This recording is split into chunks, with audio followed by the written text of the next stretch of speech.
Amis téléspectateurs, bonjour et merci de nous recevoir chez vous ce matin. Une fois de plus, Carrefour Santé prend les règnes chez vous. Toute l'équipe de Carrefour Santé d'ailleurs présente ses excuses pour ce léger état que nous avons accusé, mais nous sommes là ce matin et heureux de vous retrouver. Ce matin, nous parlons encore du VIH, SIDA, et hier nous avons déjà vu avec l'invité qui était sur ce plateau, nous avons parlé de l'origine. Donc aujourd'hui, nous allons aller en profondeur, creuser un peu quelles sont les causes de cette maladie qui continue de faire les ravages dans notre pays et bien dans le monde entier. Ce matin, je ne suis pas seule, je suis accompagnée toujours du même maître Mbombo Benoît Biton qu'on ne présente plus d'ailleurs. Bonjour maître. Bonjour à toutes et à tous. Comment vous allez ce matin? Ce matin-là, je me sens bien.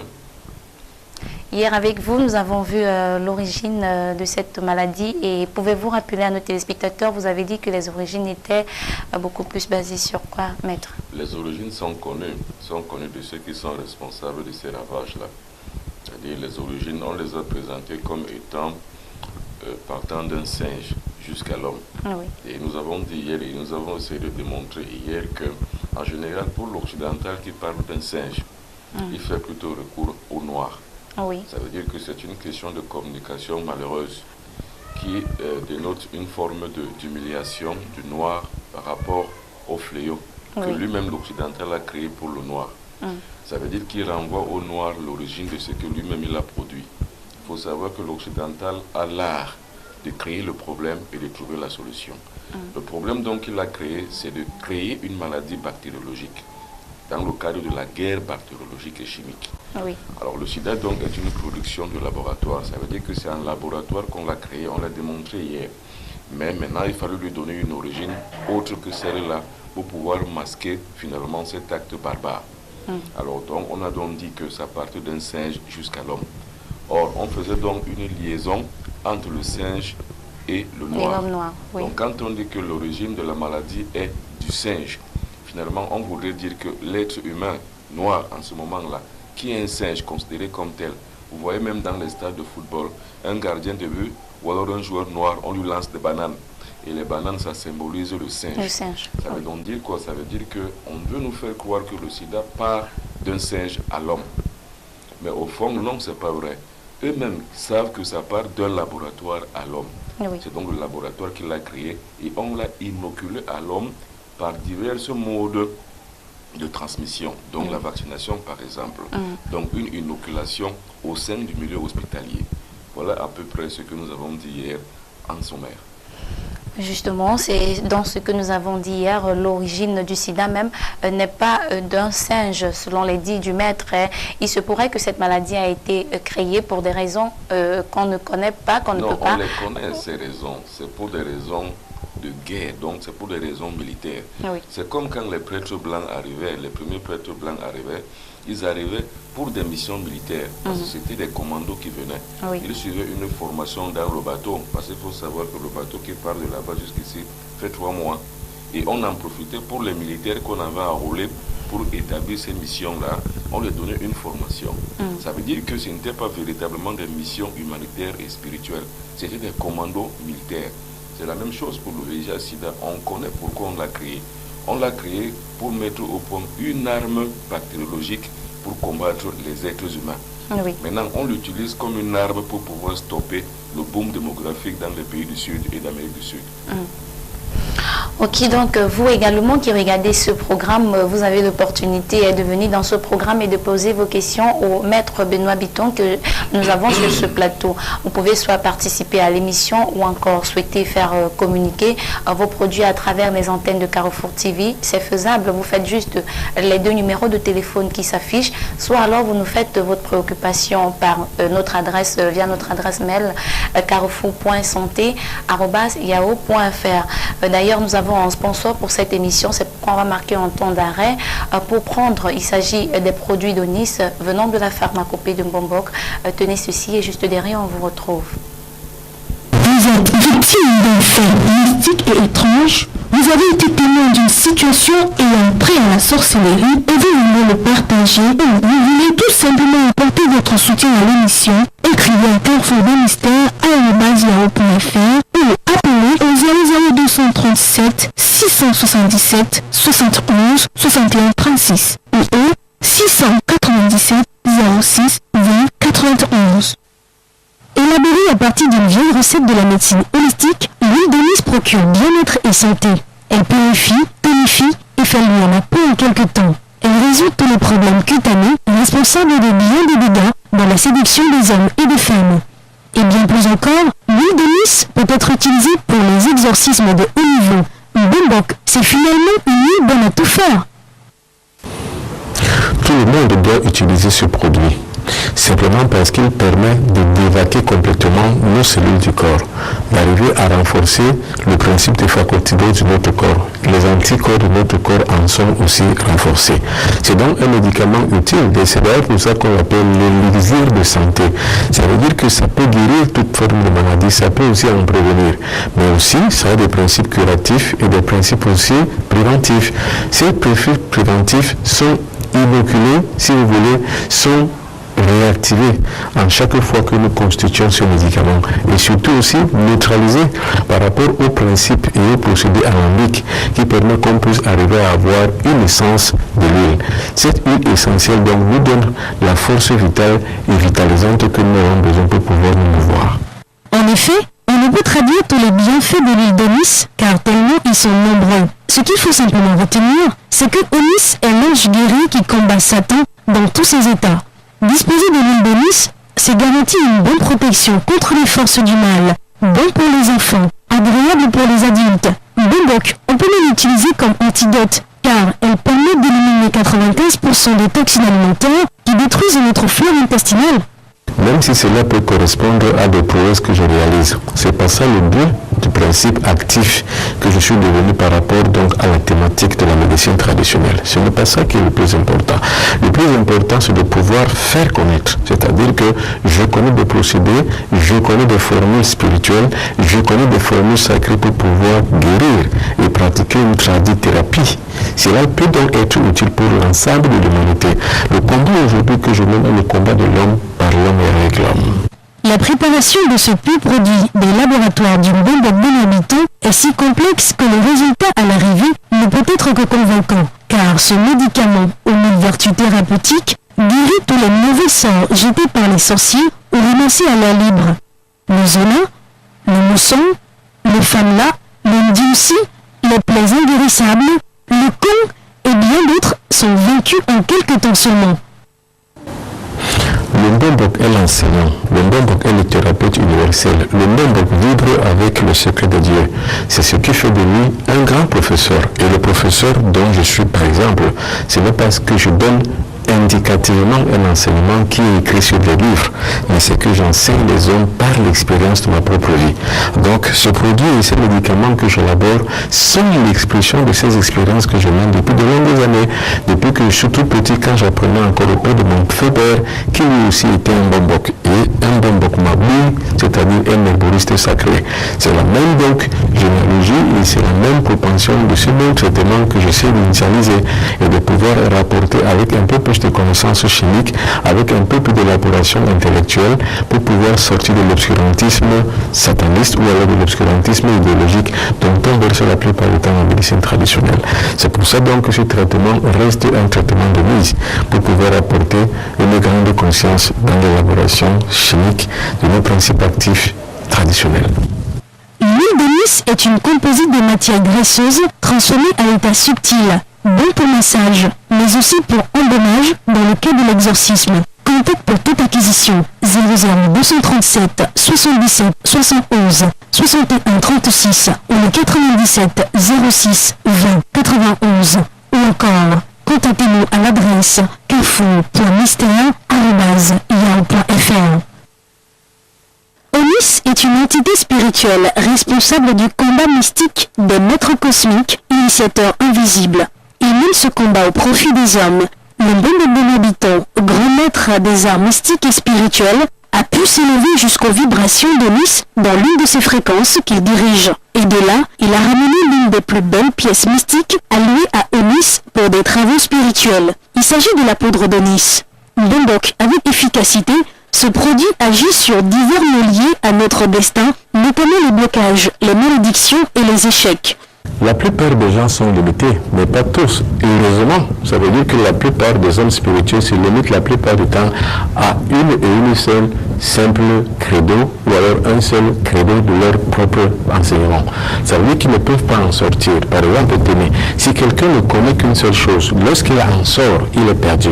Mais tous ne sont pas comme ça. Il y a des bons prêtres, il y a des bons pasteurs qui peuvent savoir aussi aller jeter un coup d'eau dans la tradition voisine, c'est-à-dire que tout ce qui se passe ailleurs, il expérimente, il en tire donc de grandes vertus pour pouvoir aider l'humanité en souffrance. Voilà le but de toute initiation. Donc oui, c'est pareil. Alors tous ceux qui ont soif de justice, tous ceux qui aiment la lumière, tous ceux qui veulent participer au grand combat humain de la lutte contre les forces du mal peuvent utiliser aussi Eunice. Dans tout le monde, il y a trois.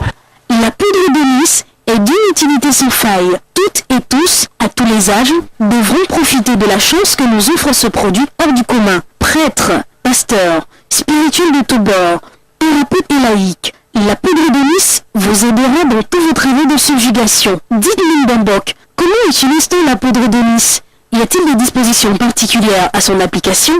C'est très important. Pour utiliser la poudre d'Eunice, voilà ce qu'on fait. On trace le triangle d'Eunice, qui est celui-ci. Et il faut savoir qu'il faut toujours écrire là sur le triangle d'Eunice, lumière.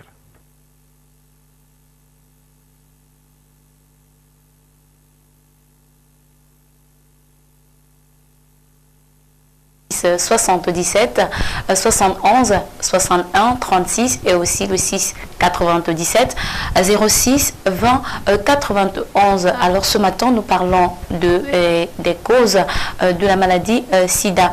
Donc, quelles sont les causes qui peuvent mener à cette maladie? Maître, je suis toujours accompagnée du maître Bombok. Alors maître, on sait qu'il y a beaucoup de causes connues déjà, mais est-ce qu'il y a, quelle est la cause primordiale de cette maladie? Il y a plusieurs causes. La première cause, généralement, c'est les contacts sexuels. Oui. Parce qu'ils sont les plus récurrents et sont les plus courants, ces contacts-là. Et la plupart du temps, certains individus peut-être peuvent avoir des glissades amoureuses, comme on appelle des moonlight bandits, c'est-à-dire que des gens qui veulent aller avoir des relations multiples ici et là, c'est-à-dire des gens qui sont des pavaneurs sexuels. Ça, c'est la première cause. La deuxième cause, elle est plus rare, c'est dans la transfusion sanguine. Ça veut dire qu'un temps qu'on transfère ou bien qu'on met dans le corps d'un individu, s'il est souillé par exemple, ou bien s'il n'a pas été contrôlé par un laboratoire spécialisé, bien efficace, il peut être contaminé par le VIH et dans la transfusion in fine, l'individu transfusé attrape le VIH à ce moment-là. Et il y a aussi maintenant toujours en milieu hospitalier, on peut avoir utilisé la même seringue pour deux individus, l'un contaminé et l'autre sain. Alors celui qui est sain peut avoir une contamination si on lui a fait une piqûre après celui qui a été contaminé avant. Et aussi pour le personnel soignant aussi, ça peut aussi être matière et facteur à infection de VIH, c'est-à-dire en utilisant la seringue contre, bien sûr, une personne infectée, par une mauvaise manipulation, arriver aussi à se piquer dans la foulée, et ça peut aussi constituer une forme de cause du VIH, du sida. Mais somme toute, la cause primordiale, c'est dans les relations sexuelles. C'est pour ça qu'il est utile, important, inéluctable même. Je veux dire qu'intangiblement, il faut toujours avoir des rapports protégés. Dans le cas où on ne peut pas les avoir de façon ponctuelle, il faut tout du moins avoir les rapports médicaux. Donc il faut avoir les statuts sérologiques de chacun des couples ou bien de chacun des individus appelés à avoir des relations sexuelles. Donc voilà à peu près les véritables causes.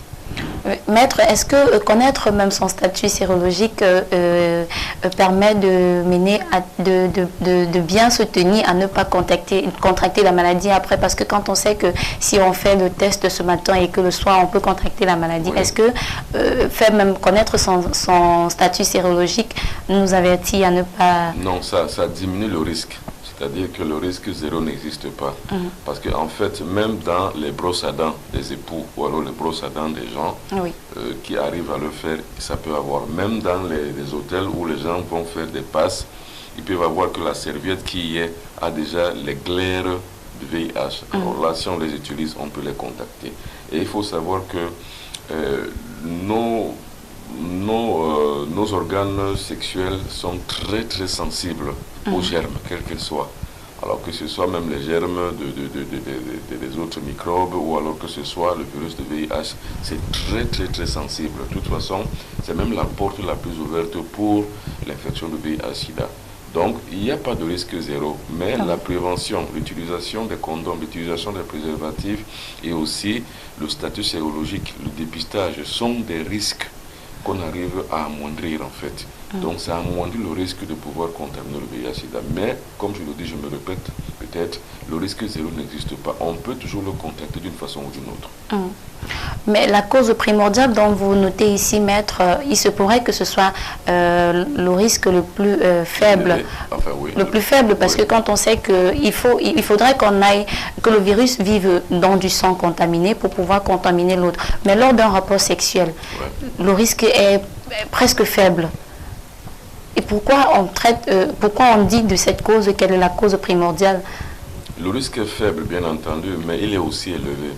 Parce que la plupart du temps, ce sont les statistiques qui le montrent. C'est-à-dire que les contaminations au VIH sont souvent sexuelles. Le risque est faible parce qu'on sait qu'il faut automatiquement qu'il y ait contact sanguin pour que cela puisse se faire. Mais le risque aussi est important parce qu'il y a un lien de sang que l'on établit dans un rapport sexuel. Et c'est pour ça justement que par le phénomène de vase communicant, on peut donc puiser d'un sexe à l'autre le VIH qui est contenu dans l'autre. C'est pour ça que pour diminuer le risque, comme je l'ai dit, pour amoindrir vraiment le risque, parce que ça n'existe pas le risque zéro, il faut toujours procéder à l'élimination de tous les facteurs qui sont prépondérants à l'acquis du VIH-Sida. Vous également, vous pouvez venir dans ce programme mais à travers les deux numéros de téléphone qui s'affichent 682 79 70 66, mais aussi au 696 17 56 06. Vous pouvez également choisir d'être consultant de cette émission. Il suffit de nous appeler, soit nous faire un SMS ou alors nous saisir via notre adresse mail carrefour.santé@yahoo.fr. Également, si vous souhaitez faire communiquer vos produits à travers les antennes de Carrefour TV ou encore par le biais de Carrefour Santé, vous faites les deux numéros également. Maître, un autre risque à ne pas éliminer, c'est de la mère à l'enfant. Oui, ça c'est parce qu'en fait c'est héréditaire le VIH, ça se transmet aussi facilement. J'allais même dire que de façon logique, de façon obligatoire et de façon même automatique, de la mère à l'enfant.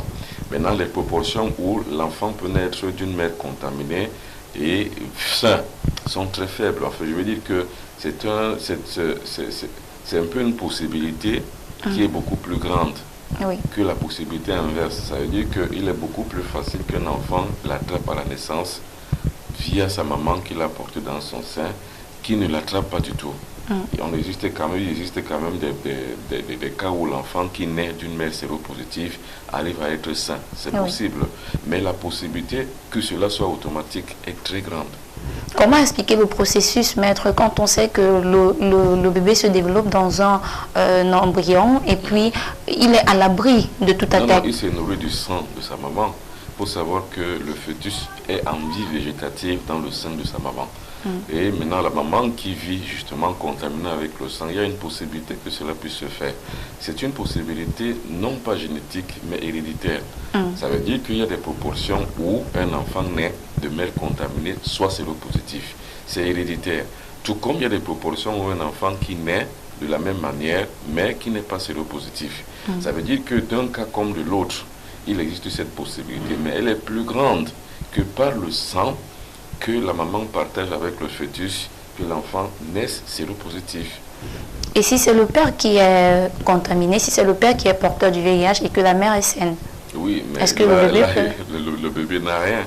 Parce qu'en fait, ce n'est pas génétique, comme je le dis. Génétique, ça veut dire que les gènes des deux parents peuvent influer sur la santé du bébé. Mais c'est héréditaire. Ça veut dire que ça ne sort que quand c'est du sein maternel que cela peut se passer. Donc, ça se transmet de la mère à l'enfant et non pas des deux parents automatiquement. Mais si c'était génétique, comme par exemple les individus qui ont une électrophorèse, par exemple AS ou SS, des deux parents, peuvent également aussi être porteurs des hémoglobines SS ou AA ou BB, selon que les deux parents génétiquement peuvent le transmettre à leur enfant. Donc, héréditairement, cela est possible, mais génétiquement, ça n'a pas encore été prouvé que le père qui est séropositif et la mère qui ne l'est pas, automatiquement, l'enfant l'aura sous forme des gènes de son père. Cela n'a jamais été prouvé scientifiquement de toute façon. D'accord. Et au sein des homosexuels et puis des prostituées également, il se pourrait que ce risque se développe, que le risque est plus élevé dans ce milieu-là. Pourquoi? Alors qu'on sait que dans le monde de la prostitution, ils sont aussi médicalement suivis. Oui, ils sont souvent médicalement suivis, mais comme je l'ai dit, la cause première, elle est sexuelle. Quoi qu'on puisse en dire, quoi que l'on puisse vouloir dire qu'il faut automatiquement qu'il y ait blessure pour que l'on puisse avoir cette contamination. Non, il faut savoir que la porte sexuelle est la plus grande ouverte. Et il faut savoir que, comme je l'ai dit, par un procédé de vase communicant, on arrive à aspirer avec soit le vagin de la femme, soit alors l'urètre de l'homme. L'aspiration est possible au niveau donc de l'acte sexuel. C'est pour ça qu'il faut éviter au maximum. Il faut que cette porte-là soit la plus fermée possible pour que ça ne passe pas par là. La preuve en est qu'en milieu prostitué, on arrive à la voir le plus, que ce soit la prostitution masculine ou bien féminine, que ce soit dans la prostitution homosexuelle ou alors la prostitution hétérosexuelle. La porte la plus ouverte est la sexuelle. C'est une preuve matérielle qui montre que c'est en ces milieux-là que ça se propage vite, puisque l'activité sexuelle est le facteur numéro 1 de la contamination au VIH. Et pour qu'il y ait lésion lors d'un rapport, pour qu'il y ait contamination, vous l'avez dit, maître, il faudrait qu'il y ait lésion. Ça veut dire que, est-ce que c'est à cause de la consommation des drogues aussi, qui n'est pas un fait à éliminer au sein des prostituées, c'est-à-dire que quand on a pris ces excitants-là, on a une activité sexuelle un peu plus accentué. Est-ce que c'est ce phénomène-là également? Est-ce que c'est cette consommation qui favorise également le risque? Non, pas forcément. Là, on pourrait indexer tous les aphrodisiaques et on pourrait aussi indexer tous les filtres d'amour. Non, le cas n'est pas que la contamination des drogues pousse à l'activité sexuelle beaucoup plus intensément, non. Parce que c'est un problème physiologique et technique. Qu'est-ce qui pousse à une activité très forte sexuelle? C'est chez l'homme, par exemple, c'est la production de la prolactinine par l'hypophyse. C'est ça qui pousse à l'homme d'avoir une activité sexuelle intense. C'est l'homme que la prolactinine est aussi en forte hausse ou en forte baisse.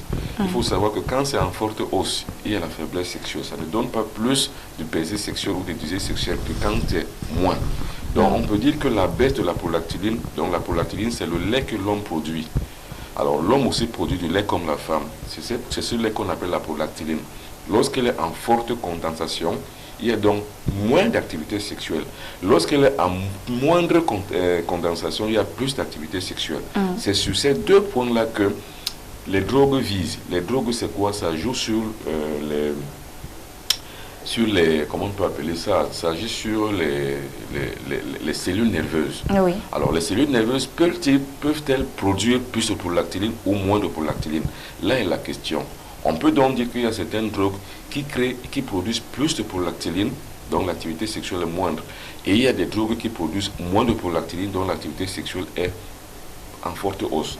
Donc, on peut dire que les drogues ne jouent pas véritablement le rôle dans la contamination parce qu'elles produiraient plus de libido à l'homme ou à la femme. Non, mais on peut dire que c'est l'activité sexuelle en elle-même qui est remise en cause à chaque fois qu'il faut aller à l'activité sexuelle. C'est-à-dire, il faut toujours être sûr que le partenaire ou la partenaire avec qui on entretient un rapport sexuel est sain.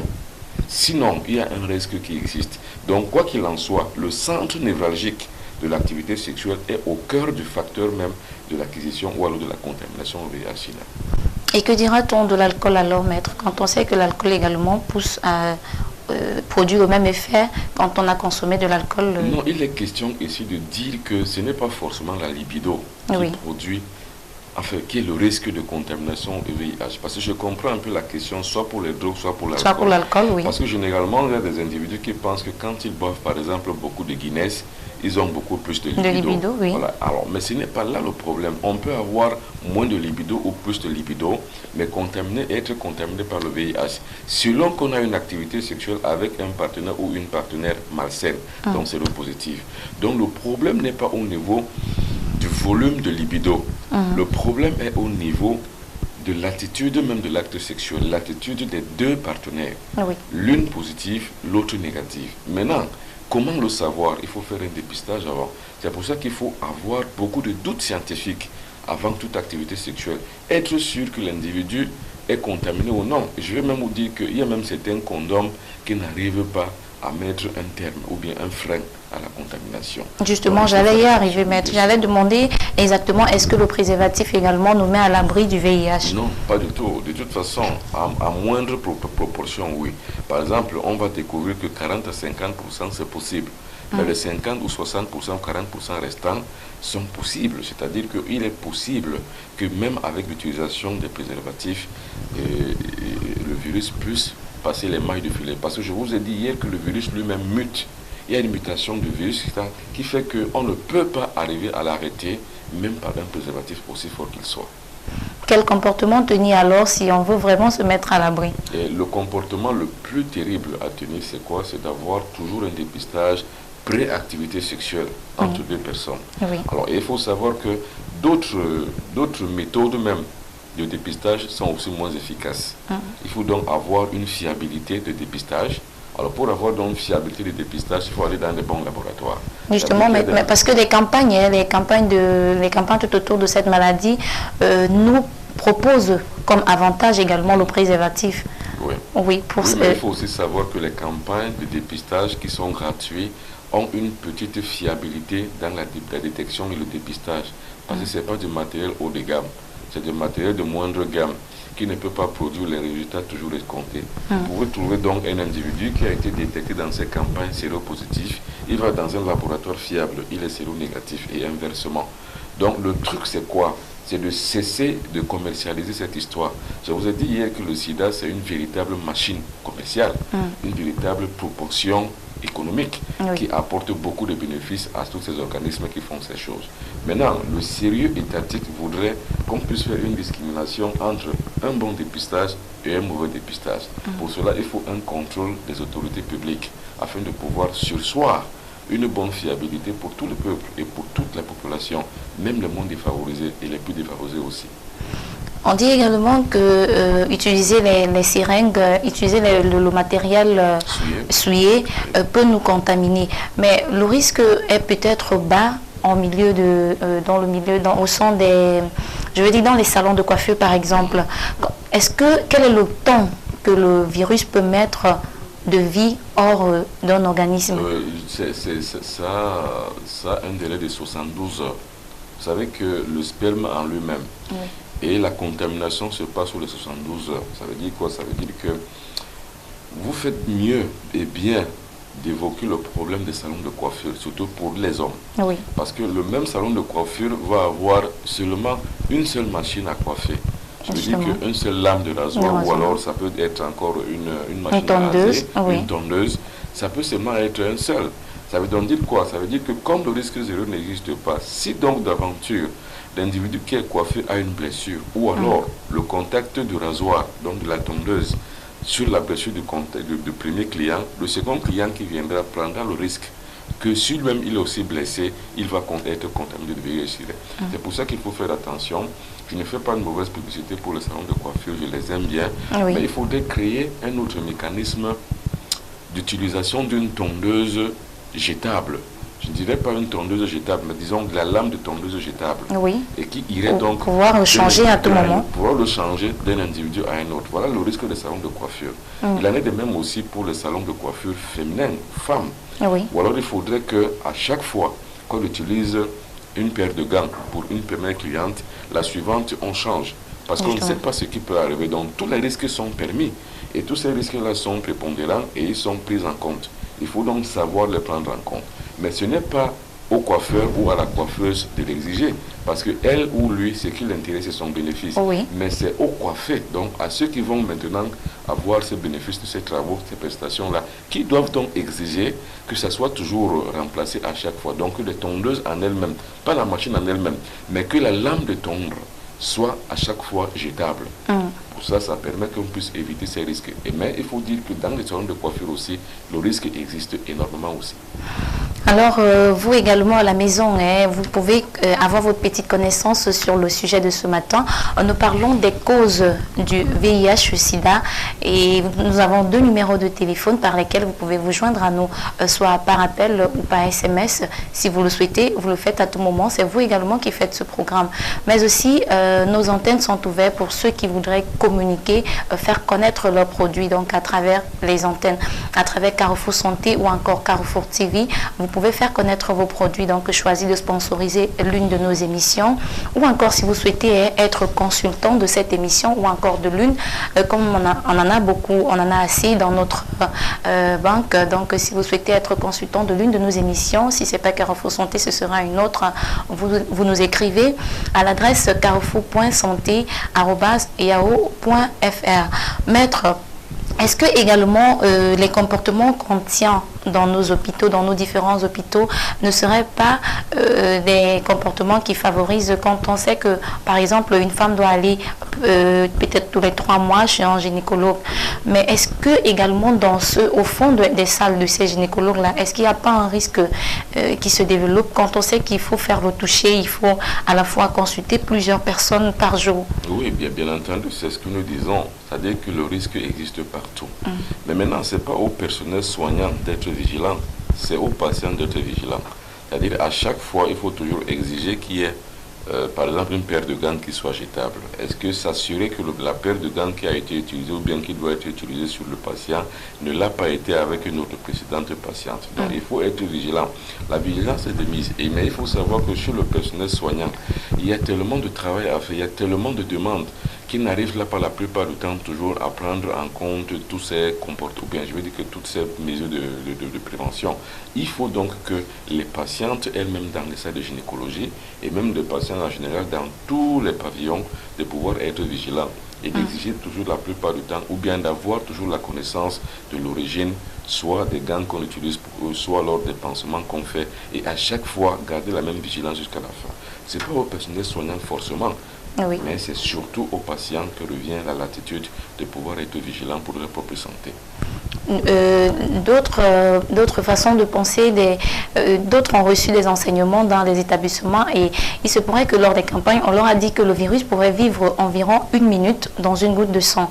Mais alors, quand ici, maître, vous dites que le risque de contagion dans les salons de coiffure, si on passe d'une personne coiffée à une autre, on sait qu'il y a un temps mis, le temps d'apprêter le matériel. Est-ce que justement ce risque peut être pris en compte? Oui, mais bien entendu. Et puis en fait, le virus, quand il rentre, il n'a pas de durée de vie limitée. Oui. Il y vivra toute la vie. Je vous ai dit hier que c'est une question de reconnaissance par nos cellules gardiennes de notre corps et de notre santé. Oui. Donc par nos anticorps en fait. Alors, lorsque le virus pénètre le corps, il se ressemble aux anticorps, donc il se ressemble au CD4. Donc les CD4 vont reconnaître comme étant par exemple une de leurs. Oui. Ça veut dire qu'ils vont reconnaître que le virus leur ressemble, donc il n'y a pas de danger. Supposons que nous sommes ici maintenant, nous avons tous des habits de Carrefour TV. Lorsqu'un individu rentre avec un habit de Carrefour TV, on ne se méfie pas de lui, on sait qu'il est de nous. Maintenant, le problème c'est que lui, donc maintenant, il est armé pour nous tuer. C'est le phénomène là qui se passe. Donc le virus ne vit pas 1 minute dans le sang. Dès que le virus pénètre dans le sang, il se dilapide et puis rapidement, il enseigne tout le corps du système qui vient je veux dire qu'il habite le corps indéfiniment jusqu'à ce qu'on le stoppe. Oui. Si on ne le stoppe pas, il se multipliera par bipartitions successives. Ça veut dire que plus le temps passe, c'est comme ça qu'il progresse. Et c'est comme ça qu'il détruit les CD4, donc nos anticorps. Oui. Donc le truc c'est quoi? C'est de pouvoir ne pas le permettre de pénétrer. Et pour ne pas le permettre de pénétrer, qu'est-ce qu'il faut? Il faut connaître tous les risques, donc toutes les causes dont nous parlons aujourd'hui. Oui. Risques en milieu hospitalier, il risque par exemple aussi en utilisant des ustensiles communément, il risque aussi dans les salons de coiffure, donc il risque dans les domaines publics, il risque même d'aller dans un truc, d'utiliser les serviettes qu'on ne connaît pas l'origine, ainsi de suite. Donc tous ces risques-là existent. Vous savez donc, pour certains parveneurs sexuels, la même serviette qu'ils utilisent pour la première, pour ceux qui utilisent ou bien qui vont à plusieurs partenaires à la fois, l'une après l'autre. Oui. La même serviette qu'ils ont utilisée pour, je ne sais pas, se nettoyer, vont l'utiliser pour les autres partenaires. Et ça, c'est un risque. Alors, comme je l'ai dit, c'est pour tous ces gens-là d'être vigilants pour ne pas utiliser la même serviette qui a servi à une autre personne et qui sert encore également pour soi-même. Donc, cette vigilance-là est de mise. Aucun risque zéro n'existe. Tous les risques sont pris en compte. Est-ce que c'est pour dire qu'on doit isoler le porteur du VIH, maître? Est-ce qu'on peut vivre avec cette personne si, quand on sait qu'on ne peut pas utiliser le même matériel? De toutes les façons, en croire ce que dit la science, jusqu'aujourd'hui, il n'y a pas de contamination de peau à contact, peau. Oui. Contact, pas de contamination de contact avec la peau. La contamination, elle est essentiellement sanguine. Oui. Et ça peut aussi passer par voie sexuelle à grande et à large portée. Mais ce qu'il faut savoir, c'est qu'un individu qui est porteur du VIH-Sida doit être contrôlé à la loupe.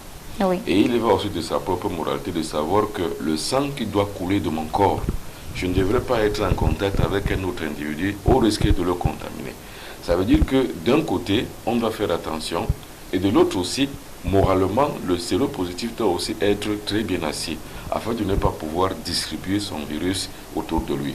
Parce que vaut mieux qu'il soit lui seul contaminé dans la famille que tout le monde le soit. Parce que si tout le monde l'est, lui-même, le risque de ne pas être mieux pris en charge existe. Je voudrais donc que s'il est contaminé, qu'il reste seulement pour lui tout seul. Et qu'il aide les autres qui sont dans son entourage à ne pas le contacter. Moi, il m'est arrivé de suivre une scène que j'ai trouvée très banale. Une mère et sa fille.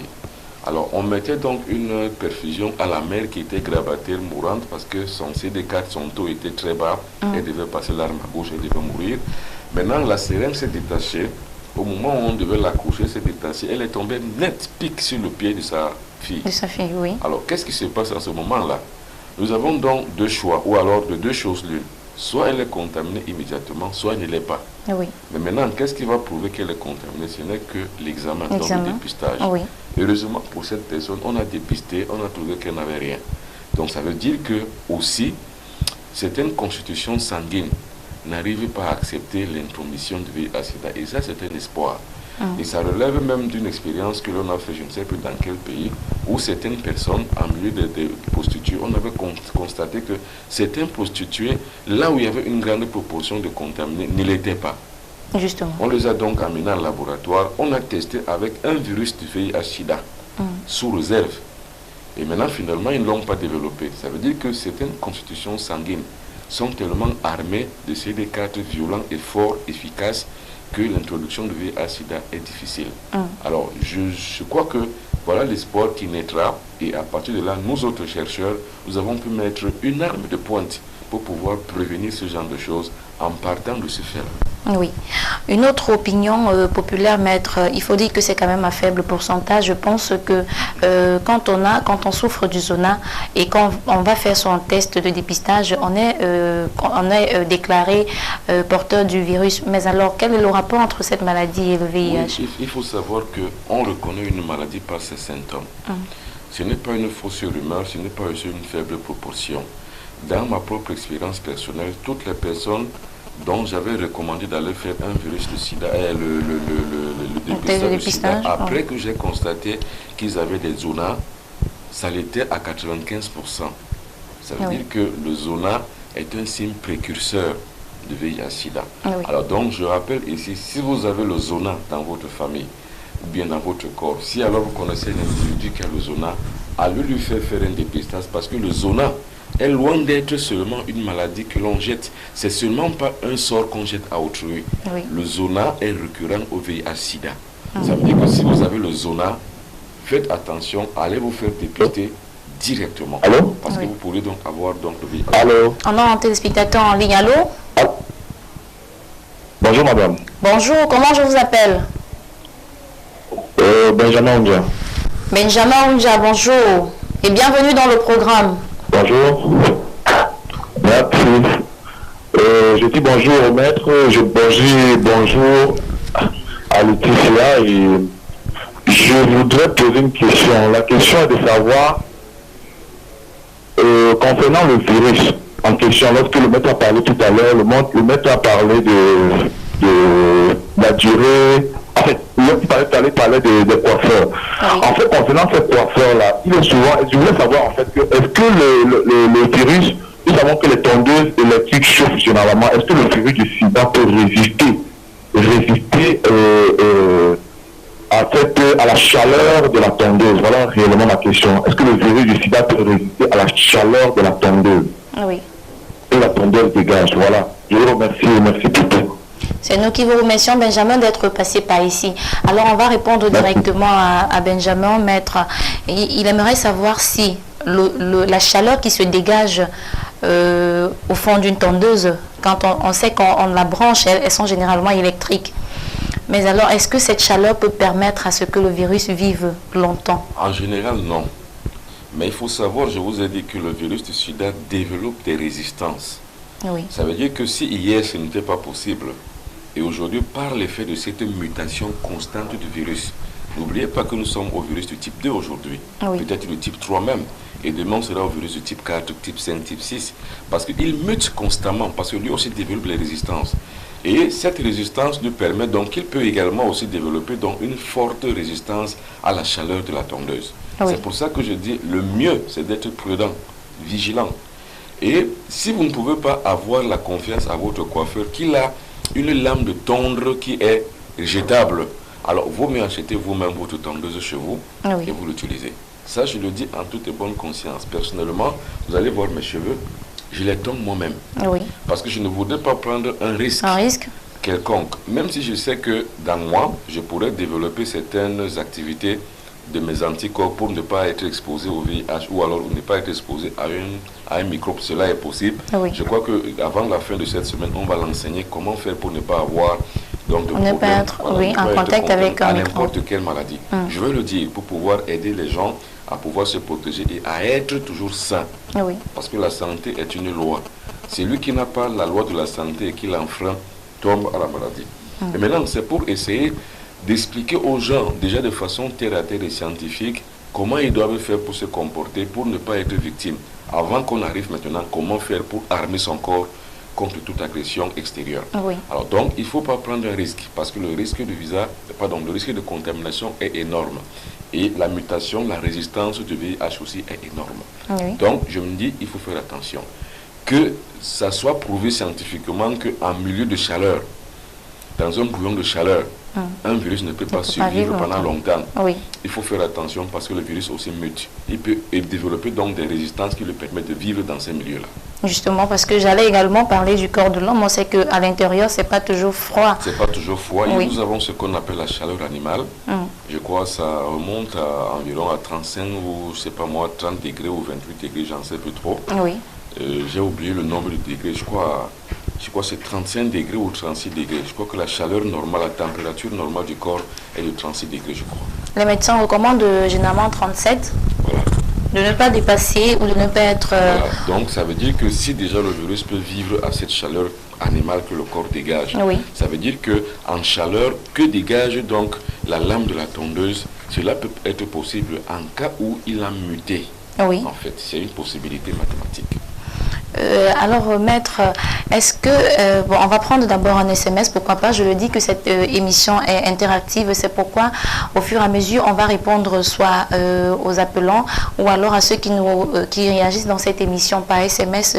Il y a un qui dit « Bonjour en studio, je m'appelle Mohamed. Le sida est-il contaminable?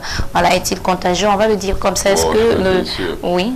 Puisque en fait c'est de ça que nous parlons, la contagion c'est par voie sexuelle, c'est par voie sanguine, c'est ça, et non par voie de contact physique.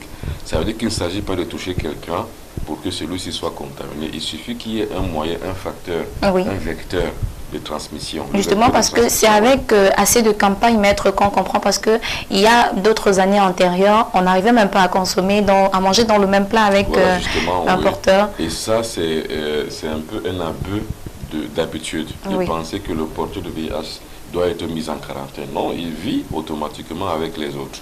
De toute façon, je vous ai dit que ça dépend de la proportion des CD4. Oui. Parce que quand on prend les ARV, par exemple, les antirétroviraux, ça stoppe l'évolution de la maladie. Ça veut dire que si vos CD4 étaient par exemple à 600 ou à 500 ou à 400, Oui. je dis que les CD4, leur numération, c'est le taux de résistance du corps. Donc c'est le nombre d'anticorps que le corps a encore. Si vous voulez, le nombre de globules blancs qui existent encore dans le corps. Oui. C'est lui qu'on appelle le CD4. Alors si le taux de CD4 est normal, ou bien il est confortable, 700, 800, on ne fait pas la maladie. Même si on est séropositif. À peine même on peut reconnaître que l'individu l'est, parce qu'il est bien portant ici. Ce n'est que lorsque le CD4 baisse jusqu'à peut-être moins 100, moins 50, que l'on commence maintenant véritablement à faire la maladie. Donc la diarrhée, par exemple, les sarcomes de Kaposi qui sont des cancers de la peau. Également aussi, on peut aussi en faire de la surdité, de la cécité, et aussi la tuberculose. Là, généralement, on commence à croire qu'on fait la maladie. Alors, maître, est-ce que, je veux dire, au sein quand on sait que, oui, il y a des années, on taxait, il y a certaines personnes qui sont taxées de personnes maladives. Est-ce que, également, le fait de ne pas être constamment en santé peut favoriser à ce que la personne, que le virus se développe aussi... que le virus se développe aussi facilement. Donc, est-ce que c'est un risque à ne pas négliger, le fait d'être taxé d'une personne?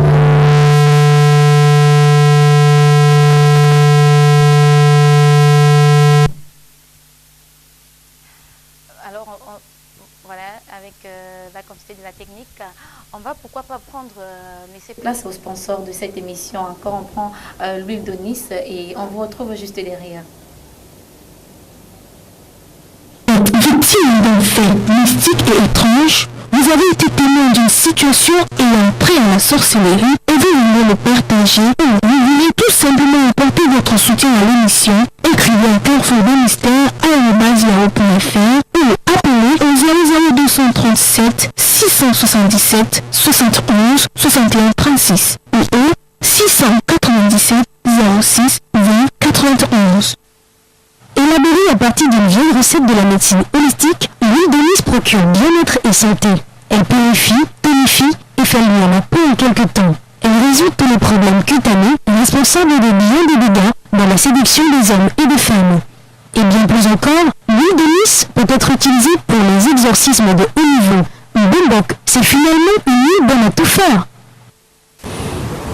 Tout le monde doit utiliser ce produit, simplement parce qu'il permet de dévaquer complètement nos cellules du corps, d'arriver à renforcer le principe des facultés de notre corps. Les anticorps de notre corps en sont aussi renforcés.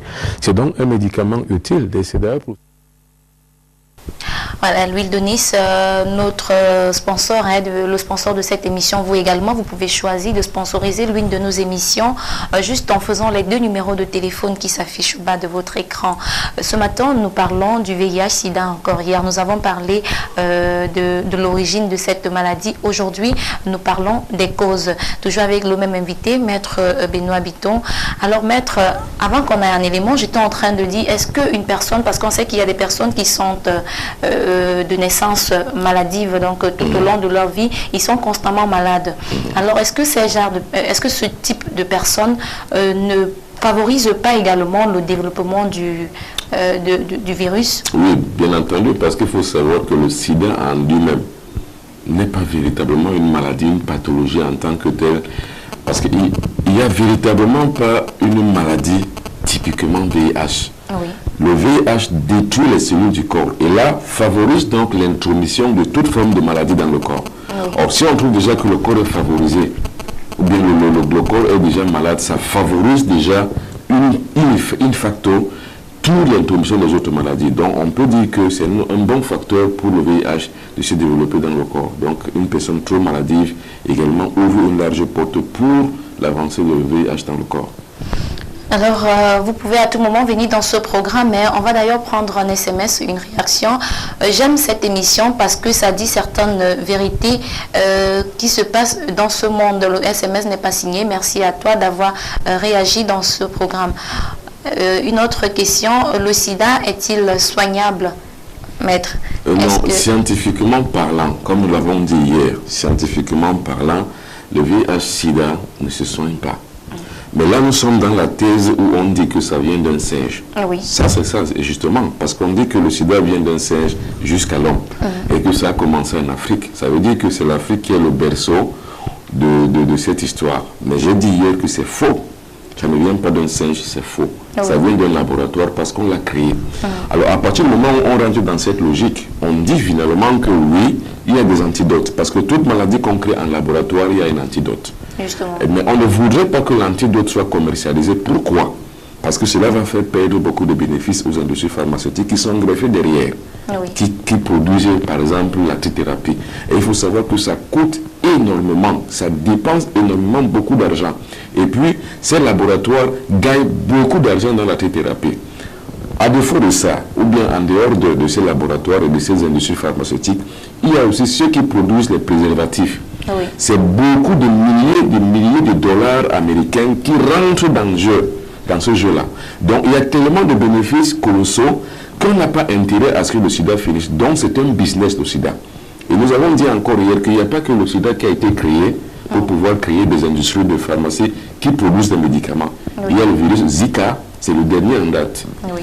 Il y a le virus Ebola, il y a l'ESG, donc l'ESB par exemple, l'encéphalopathie spongieuse bovine, donc la maladie de la vache folle. Il y a également, je ne sais pas, beaucoup d'autres encore. Oui. Donc, toutes ces maladies-là sont des créations de laboratoires, Oui. au fin de pouvoir commercialiser, de gagner beaucoup d'argent. Mais, in fine, c'est-à-dire que l'objectif premier, c'est de pouvoir réduire la population du monde. Oui. Et réduire la population dans quelle partie du monde? En Afrique, au sud du Sahara, et dans les pays pauvres de l'Amérique latine. Voilà à peu près le but. Bon, mais maintenant, qu'est-ce qu'il faut donc faire en général? Comme hier, nous avons dit hier, il faut comprendre d'abord l'origine. Maintenant, aujourd'hui, on traite les causes. Il faut connaître les causes. Afin que demain, peut-être, on trouve quelle attitude adopter, Justement. quelle thérapie faire pour pouvoir éviter cela. C'est pour ça que je dis, pour l'instant, scientifiquement, il est prouvé que le sida n'est pas soignable. Mais nous verrons que d'ici la fin de cette semaine, on peut prouver que c'est soignable. Mais comment faire en contournant le problème pour y arriver? C'est l'enjeu de cette émission en fait. Alors que, maître, on dit le sida également, c'est l'un des fléaux qui fait des ravages et ces fléaux sont souvent pris en charge. Pourquoi alors le fait, les médicaments qu'il faut prendre, par exemple les antirétroviraux, doivent encore coûter cher alors qu'il faut combattre la maladie? Non, je vais vous prendre un petit exemple pour vous dire que c'est une supercherie. Si vous avez un pack d'eau, par exemple, ce n'est pas la publicité qu'on fait. Le pack d'eau Superman ou Tanguy aujourd'hui coûte 2000 francs. Oui. Si vous avez le même pack d'eau qui vous coûte 100 francs, ça veut dire qu'il y a un problème. Je ne sais pas si on se comprend bien. Il faut que nous soyons très logiques. Plus explicite. Non, non. Ça veut dire quoi? Ça veut dire que si je vous présente un pack d'eau maintenant, vous venez l'acheter chez moi. Oui. Il coûte 2000 francs. Et que maintenant, vous allez voir peut-être monsieur X ou monsieur Y qui vous propose le même pack d'eau qui coûte à 100 francs. Ça veut dire qu'il y a un problème. Oui. Soit il l'a volé, soit ce n'est pas la même ou ce n'est pas de bonne qualité. Oui. C'est la même chose. Quand on parle de médicaments génériques, c'est la même chose. Si par exemple, le médicament d'origine, le médicament A, coûte par exemple 100 000 francs, oui. et que le médicament B, qui est le même médicament mais générique, coûte 10 000 ou 10 000 francs, c'est qu'il y a un problème. Ça veut dire que peut-être le même dosage thérapeutique n'existe pas. Soit ça existe chez l'un, mais pas chez l'autre. Oui. C'est la même chose. Donc aujourd'hui, on parle justement de la réduction du coût du traitement. Mais il faut savoir ce qui se greffe derrière. Il y a les coûts des examens à faire qui sont très chers. Il faut minimum 150 000 francs pour faire des examens tout le temps. Oui. Et je vous rappelle que quand vous devez faire la numération des CD4, ça ne coûte pas 5 francs. Ça ne coûte pas 100 francs. Oui. Donc, on peut peut-être réduire d'un côté, mais augmenter de l'autre.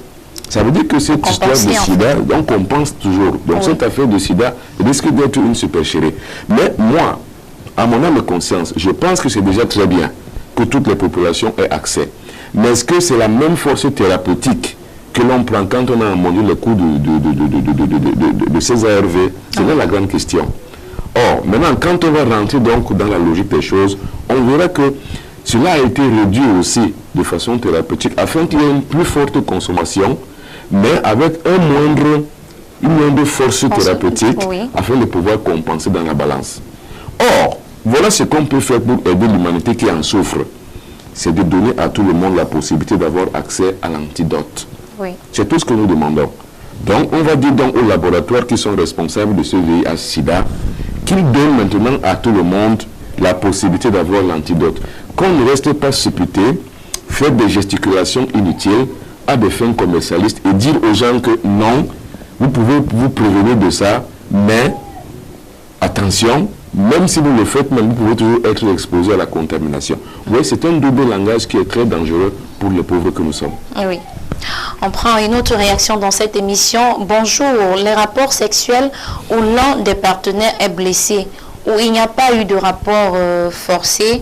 La question que je pose est de savoir, faut-il qu'il y ait toujours blessure, donc entre parenthèses sang, il a noté, pour qu'il y ait contamination, pour qu'il y ait contagion, oui. Oui, la c'est Gaël qui nous a écrit. Oui, Gaël a raison, parce que la proportion de pouvoir attraper le VIH-Sida avec la blessure est plus forte que sans blessure. Oui. Mais j'ai dit ceci, le virus de Sida propose des mutations à chaque fois. Ça veut dire qu'on risque d'arriver à un niveau où on n'a même plus besoin de blessure pour l'avoir. On a peut-être simplement besoin d'un contact sexuel pour que cela le soit. Oui. C'est pour ça qu'il faut faire trop attention. Et les rapports que nous devons avoir et entretenir avec les partenaires devront toujours être précédés par une forme de dépistage avant tout rapport sexuel. De savoir que l'autre est sain. De ne pas toujours faire même confiance toujours aux préservatifs. Parce que les préservatifs également aussi ne sont pas véritablement un frein à la contamination du VIH. Donc il faut faire trop attention, il faut être très liquide. Quand je dis liquide, ça veut dire qu'il faut être très présent, très vigilant avant tout rapport sexuel. Voilà, voici Alexis qui nous a écrit, qui est peut-être une personne pas très avisée, mais va mettre un éclairci. Bonjour à toute l'équipe en studio. Je ne suis pas d'accord avec vous lorsque vous dites qu'à partir d'une serviette de toilette utilisée par la personne malade, que la personne malade peut contaminer la personne saine. On dit que le virus ne peut pas vivre à l'air libre. Alexis de Nouvelle Route. Non, je n'ai pas dit qu'au contact de la serviette qu'une personne est contact. Je dis bien en l'utilisant parce qu'il faut savoir que en général, tous les bons gynécologues vous le diront, tous les bons urologues vous le diront. Une femme, ça doit toujours faire un PCV, donc un prélèvement vaginal, toujours tous les 2 mois.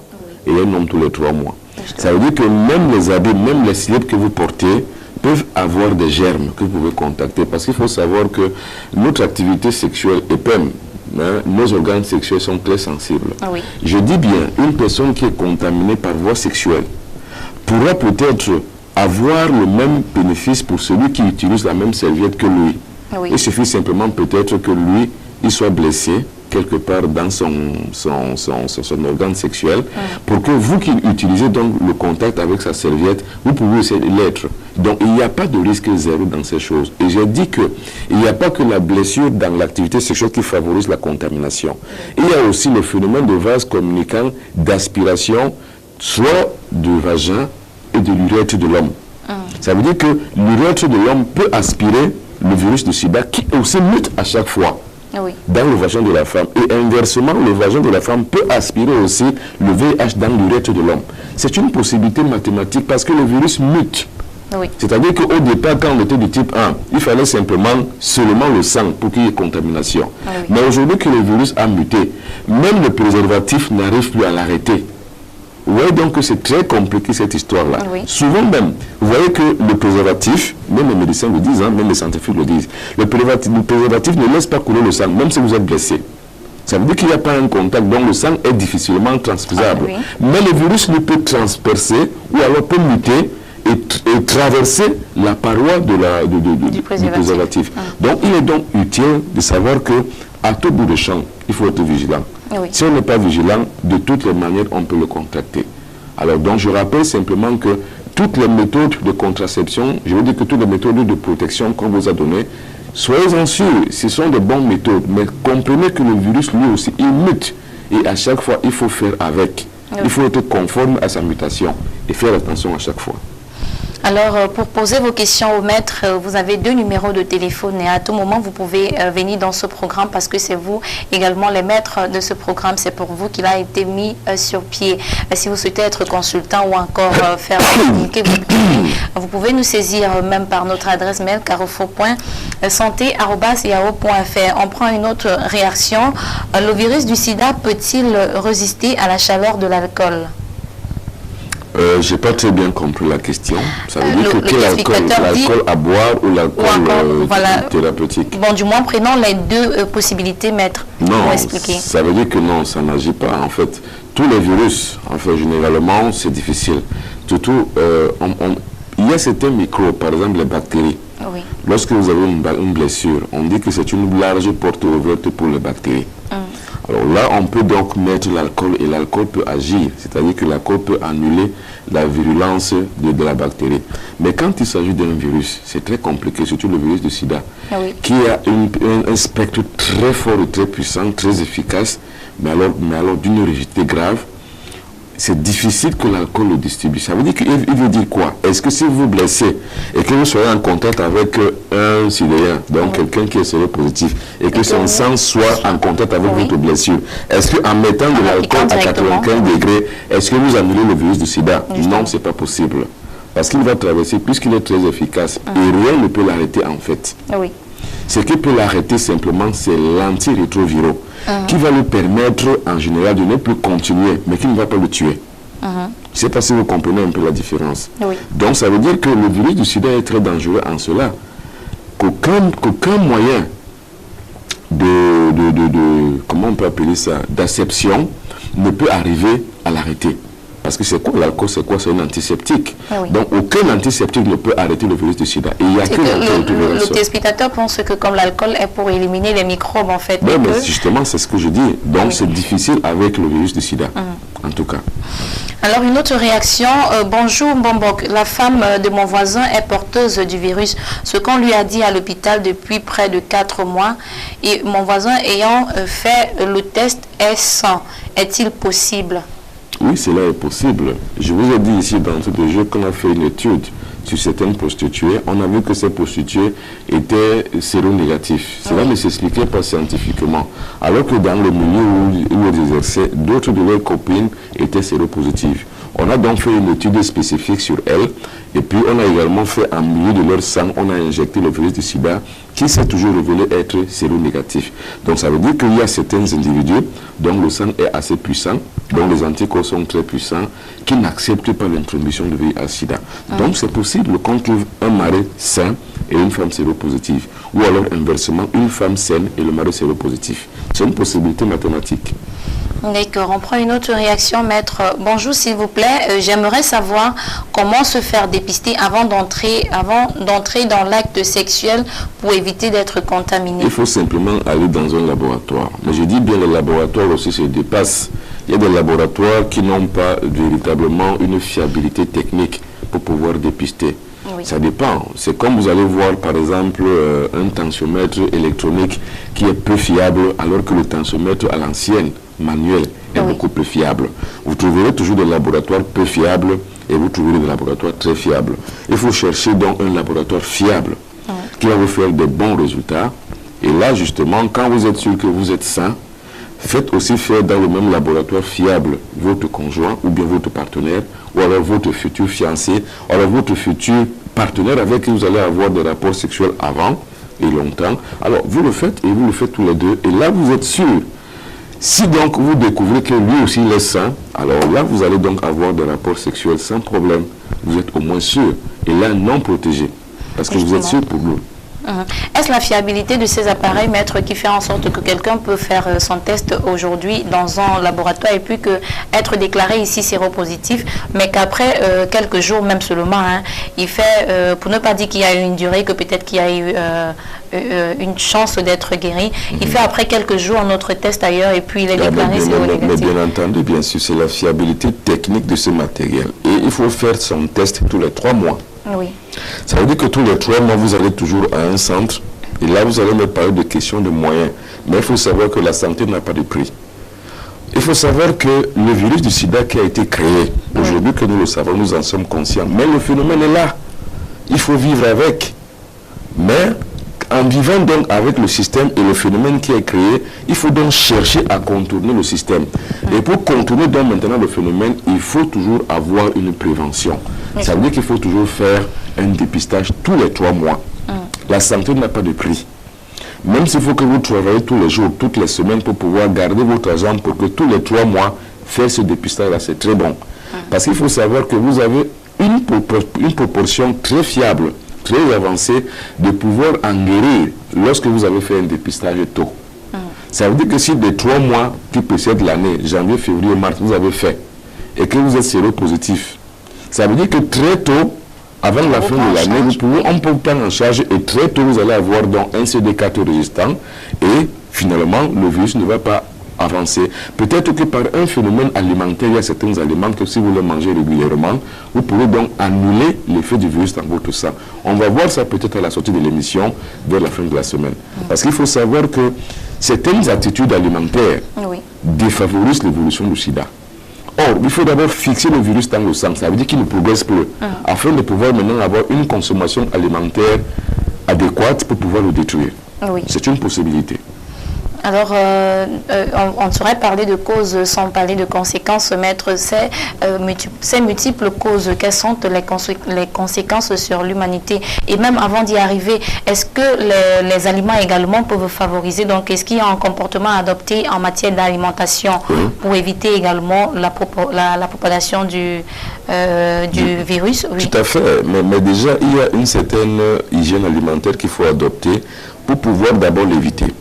Parce qu'il faut savoir que même si vous l'évitez par des rapports sexuels protégés, il est difficile peut-être de l'éviter par le contact d'un individu qui lui est blessé et vous êtes blessé. Ou alors par le contact buccal. Il y a des gens qui s'embrassent, vous embrassez quelqu'un qui lui a déjà des blessures dans sa bouche et finalement vous contamine. Vous savez que ce risque-là n'existe presque pas. Le risque zéro en fait. Ça veut dire qu'à tout bout de champ, même si vous protégez, il est toujours possible que vous arriviez. Donc les aliments, les comportements sexuels, les comportements amoureux, les comportements romantiques, tous ces comportements-là sont de mise pour qu'un individu arrive toujours à être exposé à la contamination du VIH. Donc, somme toute, il faut vivre comme un ermite. Et comme j'aime souvent dire ce que le Christ avait dit, soyez prudents comme des serpents et simples comme des colombes. Ça veut dire que la prudence reste toujours de mise. Par exemple, moi j'ai une habitude, lorsque je vais quelque part, si j'avais par exemple mon eau à boire, dès que je me détourne peut-être 2, 3, 4 minutes et que je n'ai pas vu ce qui s'est passé après, je ne le bois plus. Oui, ce sont des comportements, c'est une procédure personnelle, une procédure réellement réflexe, qui fait que en fait, je mets toujours de côté une forme de risque d'avoir quoi que ce soit qui puisse nuire à ma santé.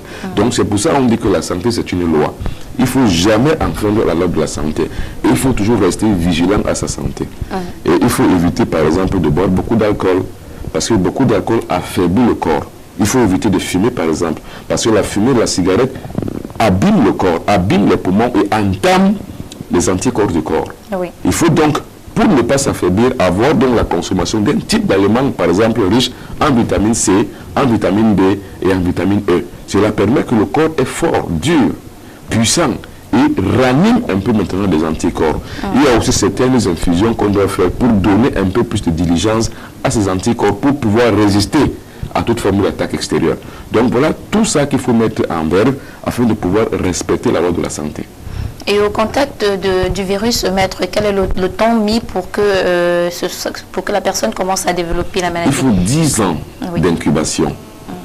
Et c'est pour ça que je vous ai dit hier qu'on a mis au point l'arme dans les années 70, on l'a inoculé dans le corps de l'individu. Et 10 ans après, dans les années 80, le virus du sida, ça a commencé à manifester. Donc ça fait 10 ans dans le corps de l'individu. Maintenant, vous allez voir qu'avec la mutation, ça fait moins. Je crois le virus de type 2, au bout de peut-être 2 ans, il se manifestait déjà. Vous voyez que le virus du sida mute à chaque fois. Et puis ceux qui l'ont créé également le font muter aussi de façon très très... C'est comme en informatique. Vous n'allez pas me dire que les virus informatiques naissent d'une génération spontanée. Non, ce sont des individus qui les créent et les injectent maintenant dans le système informatique. C'est la même chose. Le virus du sida a été créé et injecté en l'homme afin qu'il puisse se développer et voir comment cela peut agir en tant qu'arme. C'est un essai nucléaire qu'on a fait. Bon, maintenant, que l'on nous fasse croire, nous les Noirs, que ça vient d'un singe, c'est un mensonge.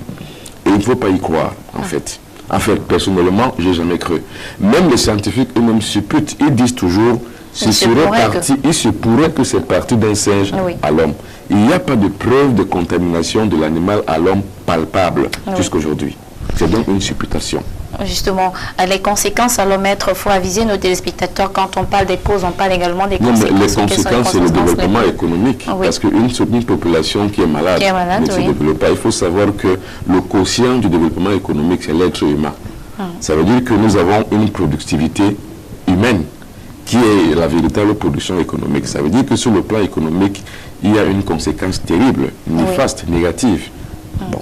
Maintenant, sur le plan même familial, on ne peut pas arriver à fonder une famille. Justement. Parce qu'en fait, toute la cellule, toute la structure commence par le père et la mère. C'est ce qu'on appelle la famille mononucléaire, c'est le père, la mère et les enfants.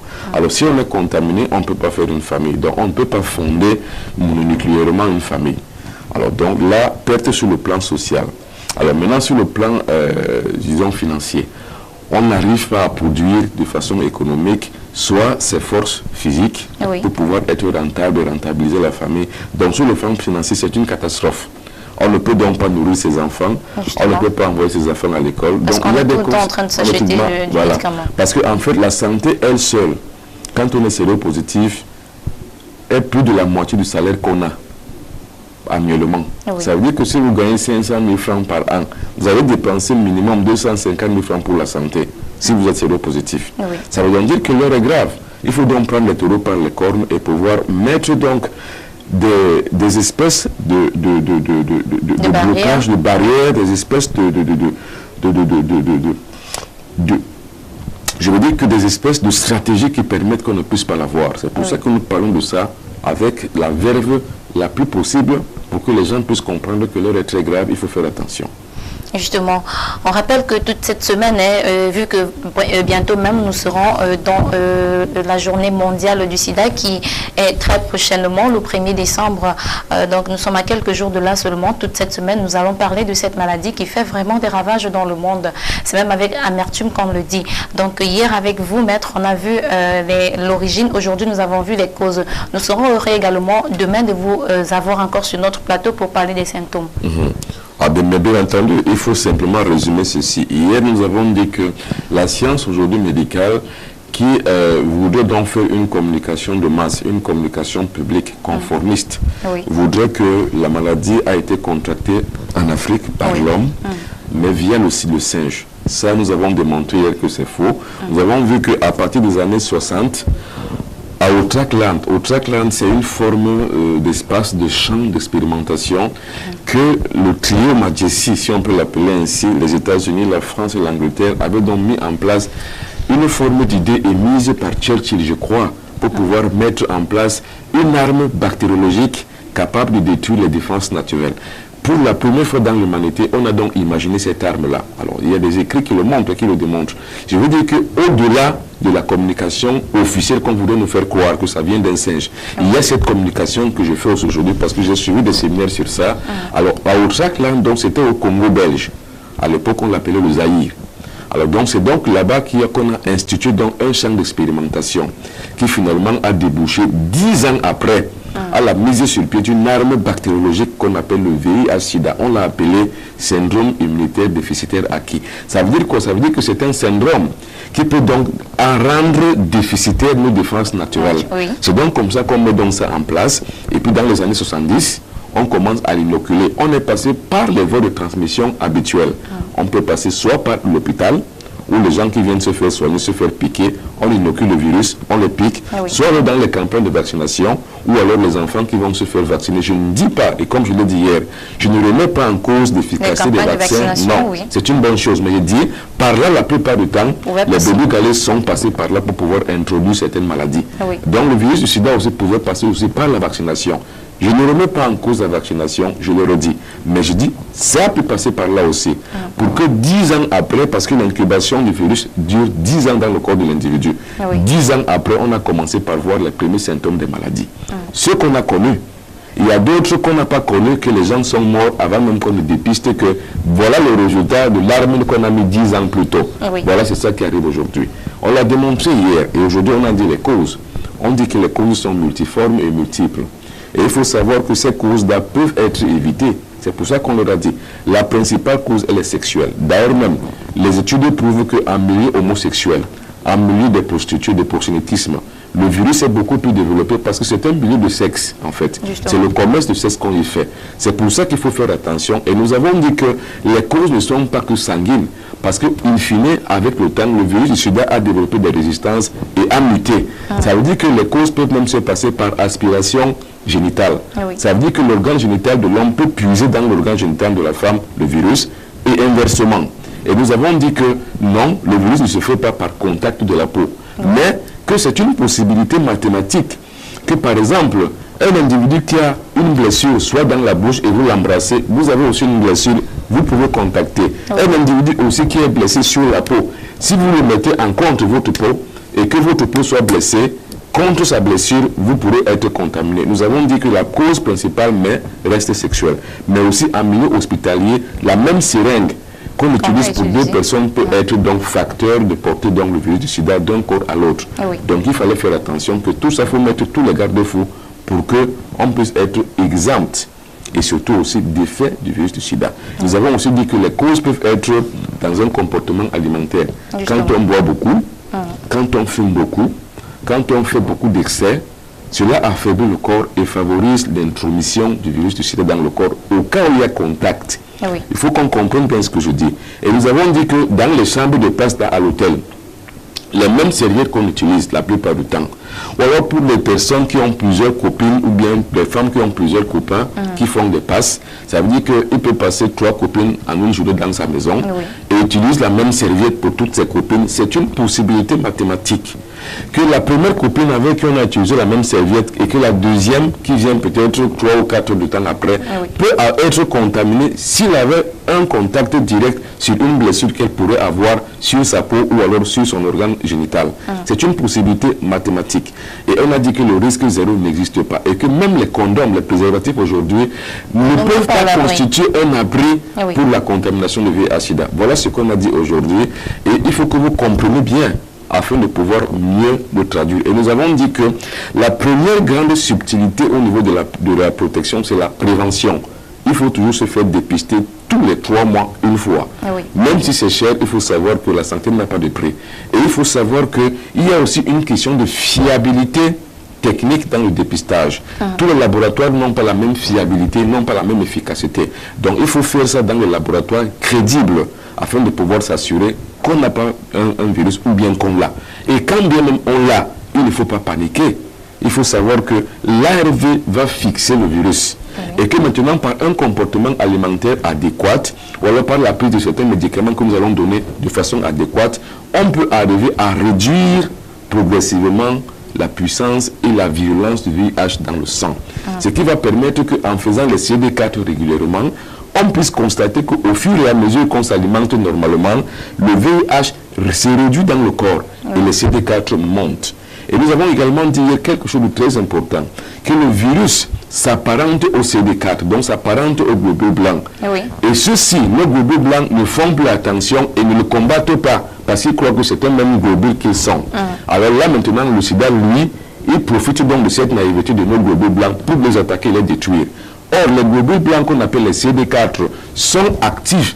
Et c'est eux qui appellent donc maintenant les CD8, qui sont des véritables guerriers qui détruisent. Mais comme il n'y a pas de communication et comme on les a détruits, finalement les CD8 ne peuvent pas venir combattre. Maintenant, le but de cette émission, c'est de pouvoir démontrer comment on peut directement par soi-même appeler les CD8 sans passer par les CD4 pour pouvoir combattre la maladie. Et c'est donc comme ça que nous avons pensé que, comme la journée mondiale du sida arrive, on puisse faire des documents là-dessus pour pouvoir aider l'humanité qui est en souffrance. Justement. Maître, merci d'être venu et surtout, vous promettez d'être là demain pour qu'on parle des symptômes de cette maladie. Bien entendu, on en parlera demain avec plaisir, Laetitia. Merci à vous et merci également à vous, amis téléspectateurs, qui êtes restés fidèles pendant tout au long de ce programme. Alors, pour vous dire que vous pouvez faire communiquer vos produits à travers nos antennes.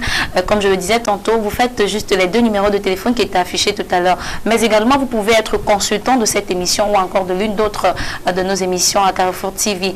Pour ça, vous faites aussi les 2 numéros, soit vous nous écrivez à l'adresse carrefour.santé@yahoo.fr. Merci à la technique qui a été assurée par Elgwet Brice. Demain, nous serons encore avec vous quand il sera 10h. D'ici à là, portez-vous bien et surtout, on vous quitte sur le sponsor de cette émission qui n'est autre que les produits Donis. On prend lui Donis. Au revoir.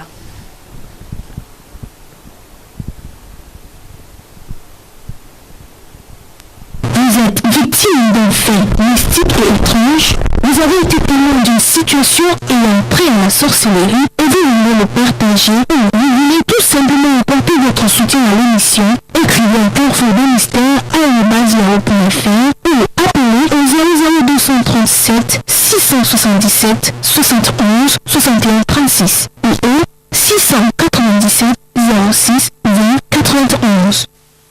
Élaborée à partir d'une vieille recette de la médecine holistique, l'huile Donis procure bien-être et santé. Elle purifie, tonifie et fait luire la peau en quelques temps. Elle résout tous les problèmes cutanés responsables de bien des dégâts dans la séduction des hommes et des femmes. Et bien plus encore, l'huile Donis peut être utilisée pour les exorcismes de haut niveau. Bombok, c'est finalement une huile bonne à tout faire. Tout le monde doit utiliser ce produit, simplement parce qu'il permet de dévaquer complètement nos cellules du corps, d'arriver à renforcer le principe des facultés de notre corps. Les anticorps de notre corps en sont aussi renforcés. C'est donc un médicament utile, et c'est d'ailleurs pour ça qu'on appelle l'élixir de santé. Ça veut dire que ça peut guérir toute forme de maladie, ça peut aussi en prévenir, mais aussi ça a des principes curatifs et des principes aussi préventifs.